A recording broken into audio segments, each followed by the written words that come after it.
Hi, I'm Bev Phillips, Volunteer Services Director with United Way of Hancock County. Every year, the nation celebrates National Volunteer Week.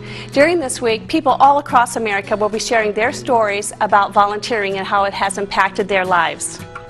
The Volunteer Center would like to encourage you to volunteer to change the world. We would like to take this opportunity to share with you how this community, our world, has continued to answer that call. Please watch these compelling stories of those who have volunteered and those they have helped.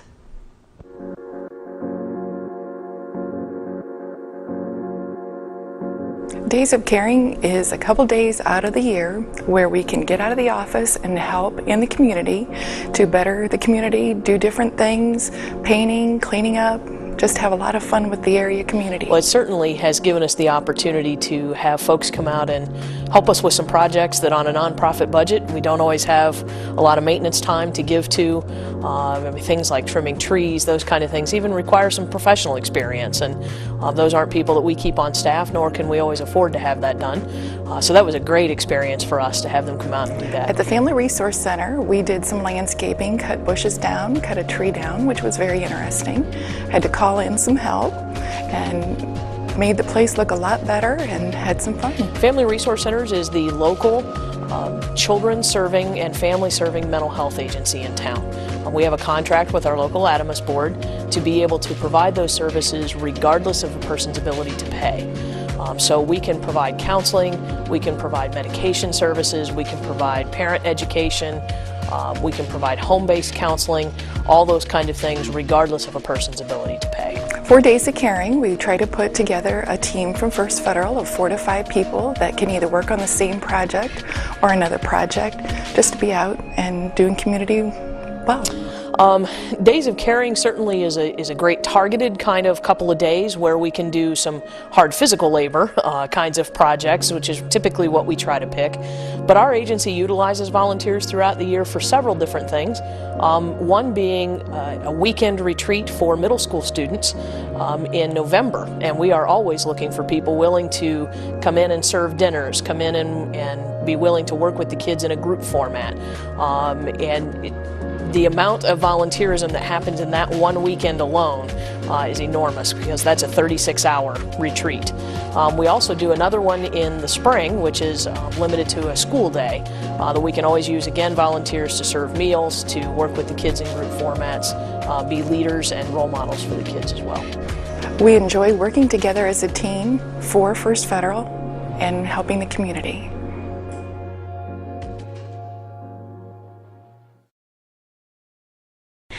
Our organization focuses on caring for terminally ill patients.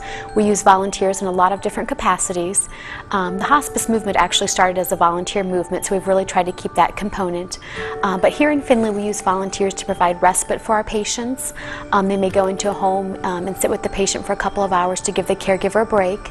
They may visit a patient in a nursing home, just going in, providing some friendly visits, some emotional support. As a volunteer, I sat with patients if the caregiver would like a break. I may visit with the caregiver if the patient's sleeping.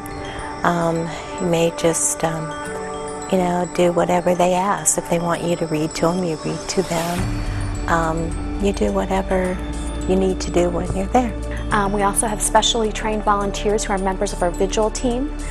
They are trained to sit with patients who are actively dying so that they don't die alone, or to provide emotional support for the family at the bedside during the last few hours and days of life. I feel like I'm helping someone else.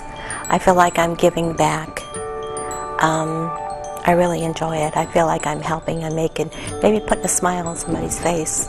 We also use volunteers to help with fundraising campaigns. We also have a group of volunteers who comes in and just does different clerical support in our office, answers phone, does filing, lots of general things like that.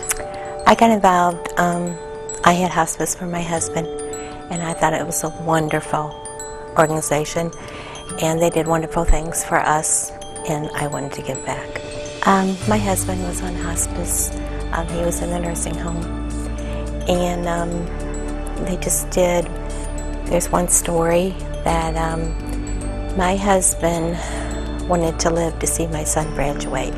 We knew it probably would not be possible, so the hospice nurse asked us if we had a gown for my son, and we did.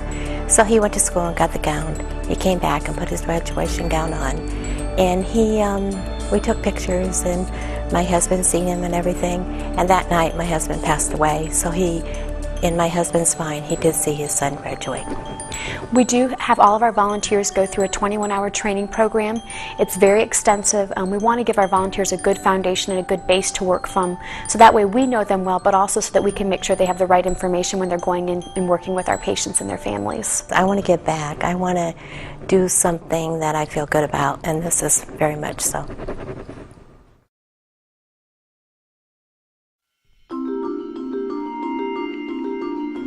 Well, this year we were involved in Make a Difference Day, and it was Millstream Makes a Difference.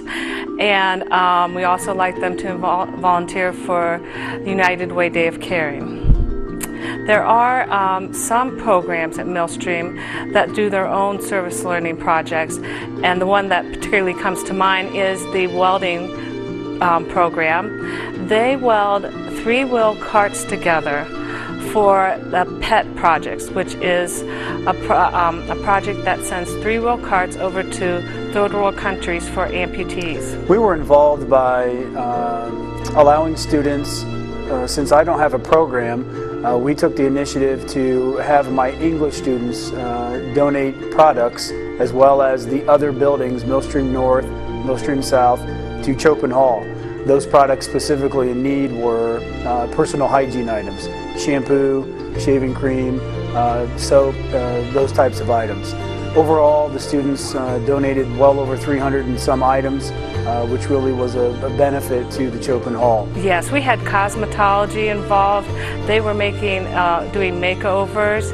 We had the multimedia program involved. They were taking family photos for families that could not afford their own photos.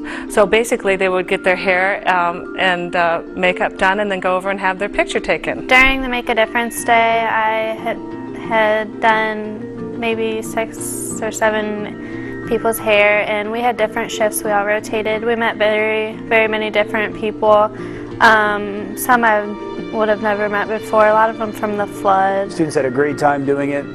They readily had items at home, toothpaste, toothbrushes. In addition, we had our automotive technologies.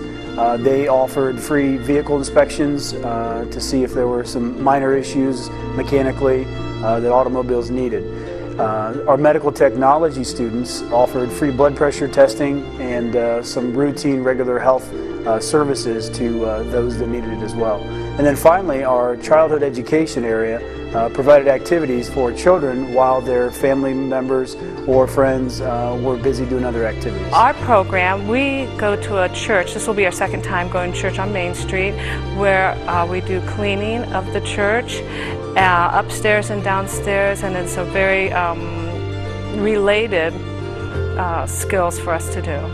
Some of the other people do painting for casa on Wilson's windows. Some the Building and Grounds program, they go and do some groundkeeping for areas. It made me feel good just because I could tell that they felt a lot better, and they also got their pictures taken, and they left feeling much better about themselves, and so did I.